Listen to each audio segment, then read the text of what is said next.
Hello everyone, welcome back to another video, and today I'm going to be talking about President Biden and the possibility of him winning re-election as of right now. Make sure to go ahead and hit the like button, subscribe to the channel, and drop a comment down below.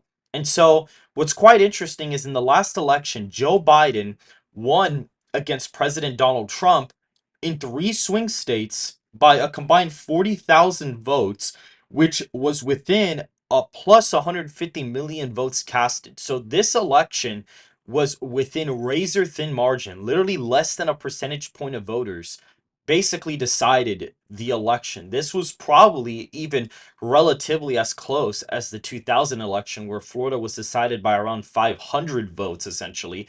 So right behind 2000, this was the second close election we've had in the 21st century, even closer than 2016. And now a lot of people are saying, well, it's going to be razor thin again. However, Biden's approval rating this year was at around 52%. Trump's was at 45. Now Trump's is gaining. Now he's at 43.2. Biden sits at around 40.5 percentage points. And we see as of right now, Trump was sitting at 44.3. Obama was at 48.2. And Bush was even sitting at around 45%. As of right now, in 2004, Obama was sitting at around 48 in 2012 as of this day, and Trump was sitting at around 44% on this day 4 years ago. And so Biden, compared to the last four presidents, has been in a rough spot. And Obama and Bush have numbers well enough to win re-election. Even to an extent, Donald Trump is even polling within reason to win re-election as well. I mean, he was very close to winning re-election last time. However, Biden is polling, 5 points below Bush, 4 points below Trump, and around 8 points below Obama. And on all the issues, he is down by double digits. He's down 18 points on the economy. He is down 24 points on foreign policy. He is down 28 points on inflation. On crime, he is down 16. On immigration, he's down 29. Israel, Hamas, he's down 30 points. And on Ukraine, he is down 13 points, which I actually think is a approval rating on this would probably be worse. But definitely the economy is going to be the number one issue besides immigration. These are going to be the top two issues for 2024. And what's pretty interesting about that is that the Rust Belt cares a lot about the economy and the Sun Belt cares a lot about immigration. So let's say, for the sake of the video, that Donald Trump is headed for a competitive election against Biden, which honestly, right now, all of my election forecast and all the data indicates that Trump would actually win in a pretty big landslide. However, for the sake of the video, let's say he's headed for a similar election map, like last time. Let's say that these states are the ones that are basically in the likely slash safe, Democrat column. Let's say that this is essentially the toss-up map for the next election. And so let's say that this is basically the effective toss-up map for the election. Let's say Biden wins Minnesota. Let's say Maine at large is lean, as well as New Hampshire and Nebraska second. And let's say North Carolina goes to Trump again by a lean margin. That leaves us with the traditional swing states from the last election. And the problem with immigration is that you have a lot of voters in, Georgia, Arizona, and Nevada that are being affected by this. Even Florida and Texas, to an extent, are being affected by this a little bit more. Even Illinois and New York are also being affected by this. But if you really come down to the two biggest issues, Georgia is going to vote for Donald Trump. In a pretty, it would probably be a point or two in a competitive race. You'd probably see African American turnout drop due to the economy. Hispanic voters would be mad about the economy and immigration as a whole. Even to an extent, African American voters are not satisfied on Biden's job, from immigration. So you'd probably see Georgia vote lean R. You'd possibly see Arizona be a tilt state for Trump, and you'd see Nevada possibly be lean R. And that leaves the Rust Belt. Trump only needs one Rust Belt state to win. He could pick off Arizona or pick off Wisconsin. He could pick off Michigan.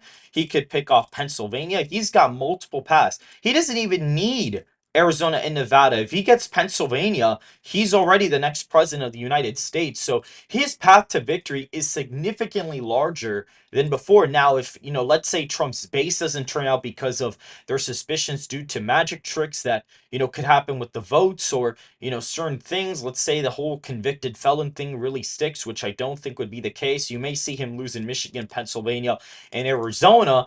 but probably not even in Wisconsin and Nevada. So Biden could win the election very narrowly. You could see Biden win 271 to 267, or you could see him win Wisconsin and not Arizona, which would be 270, or you could see him win Nevada, win Arizona, but lose, one of the Rust Belt states. Like Biden's path to victory is a lot narrower than it was last time around. Biden's best case right now would probably be a 287 victory where he gets all of these toss ups.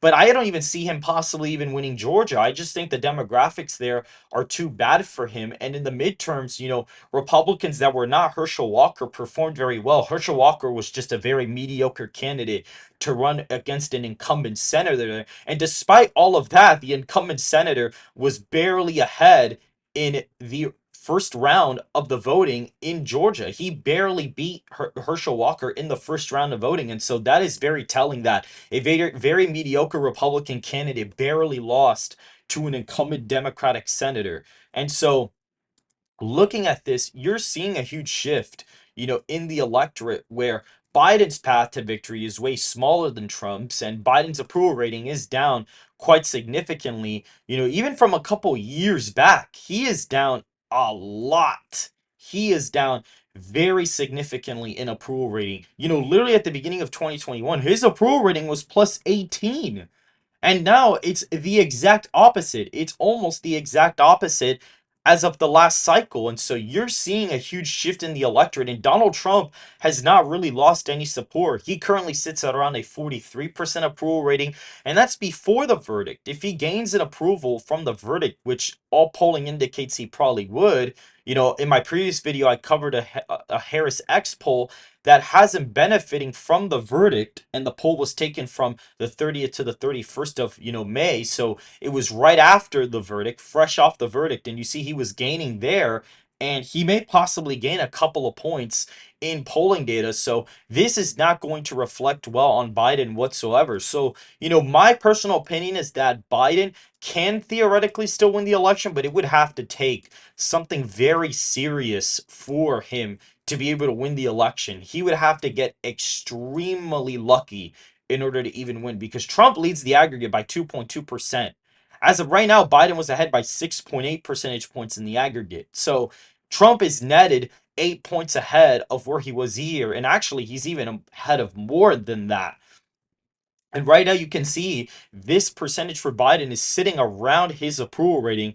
Donald Trump is right below his actual approval rating. He's about a point lower or so. Biden's also around a point lower, especially because you do have these third-party candidates taking a lot of votes. And even the Libertarian candidate is extremely far left, which is going to take votes away from Biden for the most part. So all the third-party candidates essentially hurt Biden more than Trump, especially Stein and West per se. And so that's not going to help him either. In a head-to-head matchup, I could probably see this being the election. Something like this would happen. I could even see Minnesota possibly even flipping, in a scenario like that. Possibly even a Nebraska's second would still flip, and you could see Maine at large and New Hampshire be competitive.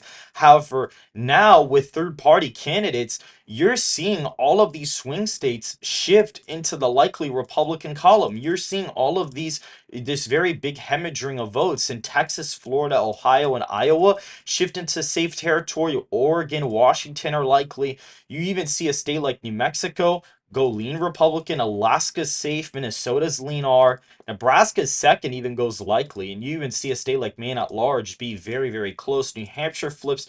Virginia is a close state. You see states like New York, Connecticut, Delaware, Rhode Island get competitive. New Jersey falls under 5 in my latest forecast. Even Hawaii goes under 15 points for the incumbent president. So you're seeing a huge shift in the electorate with a very unpopular president and third-party candidates on top of a former president whose current job approval rating is in the high 40s, even low 50s in some cases. So you're seeing a huge shift in the electorate, and I honestly think it's going to be very hard for Biden to win re-election. Right now, if turnout is at average slash normal, I expect this to probably end up being the result. Right now, my model has Trump getting around 75 million votes, to Biden's 66 million votes. So you'd see Biden basically would hemorrhage all his support while Trump basically gains a little bit more voters from the last election. So it's not that Trump is gaining, 6, 7 million votes. It's that Biden is just losing all of his support, which at the end of the day, a lot of this comes down to turnout. If you can't turn out your base, then you're going to end up losing in pretty bad fashion. And so, if you guys did enjoy this quick video on the analysis of Biden's presidency and his re-election chances, make sure to hit the like button, subscribe to the channel, make sure to go ahead and follow the Twitter, and join the Discord server in the description down below. And I will see you guys very, very soon.